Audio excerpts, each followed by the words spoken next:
Hello and welcome. This is Cherie with Rehash Fiber.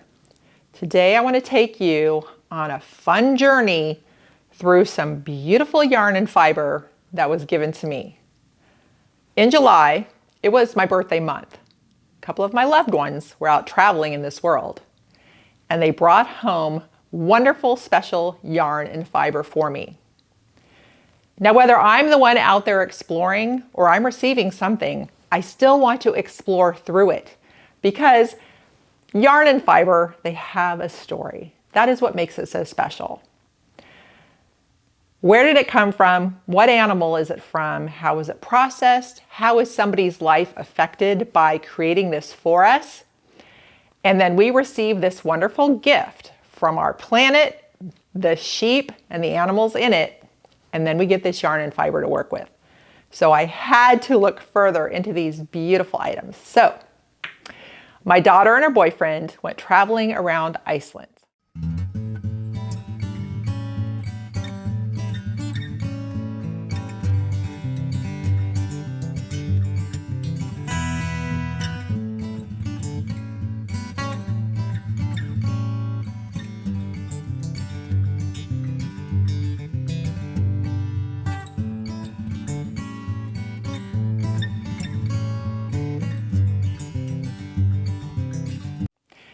They stopped in a town in the south called Vik. Now, before I go any further, I'm going to apologize now for all the butchery I do of the Icelandic words. I am just pronouncing it with how I read it in English because I don't know Icelandic and I'm not sure how else to tell you. So I'm just going to tell it to you this way. All right, so they stopped in a town called Vik. And they went to the Katla Visitors Center, and the store was Katlusatur.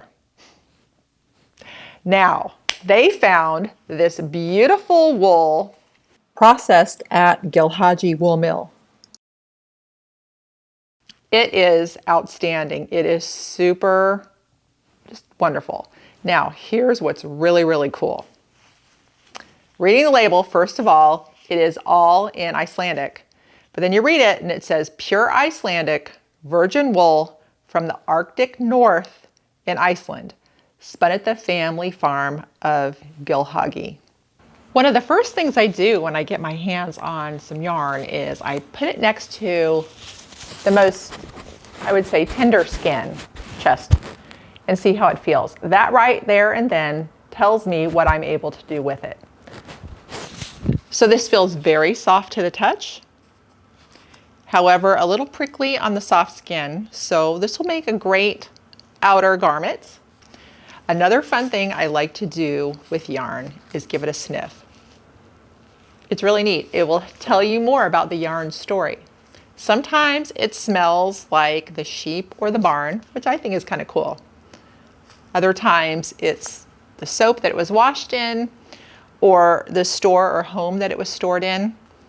Sometimes it doesn't smell like much of anything, but it's another part of the tactile journey through fiber.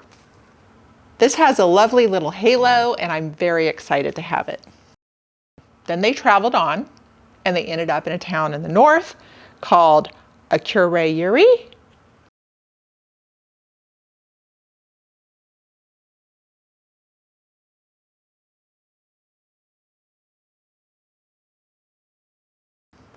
At a store called Fattiverslan. Then when I saw the Alaflas Lope and the Lete Lope, I was super excited. This is a famous Icelandic yarn and it's just great. Now this is quite coarse. That's how I see it. Those strong sheep give us coarse wool that can be used in those cold climates to keep people warm or anything else that they need. Now for me here in the US, Florida, this would not be a sweater for me. This is still a little bit too coarse. However, every fiber has its purpose. And that's part of the fun and the journey through the fibers, is finding that out. Right away, I thought maybe felted slippers. I'm still thinking all different things about what I could do with this. But to look at it closely here,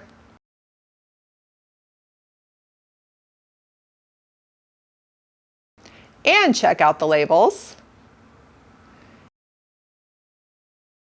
It just has beautiful flecks of color in it. It's quite extraordinary.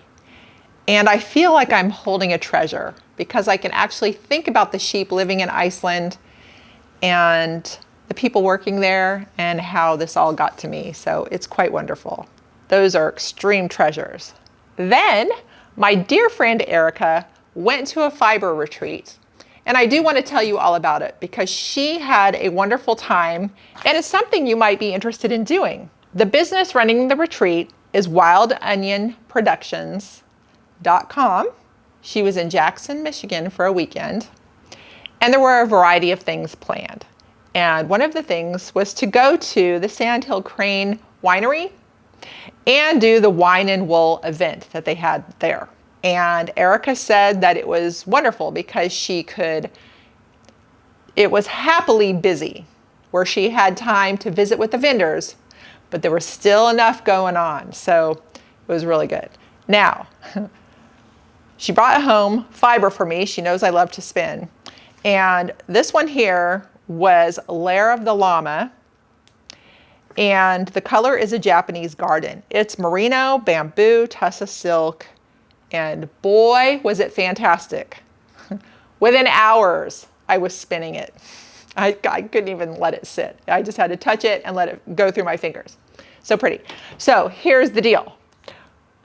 Then recently she and I went to a yarn store where I finished my spin. So she got to see me enjoying the spin and feel the yarn and see it in its process. So right now, it is actually still drying. It is very beautiful and very soft. Super great to work with. That is Lair of the Llama.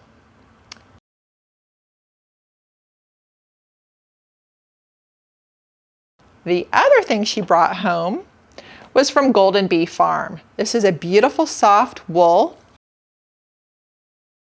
The sheep are Finn, and here is what takes this journey one step even more fun.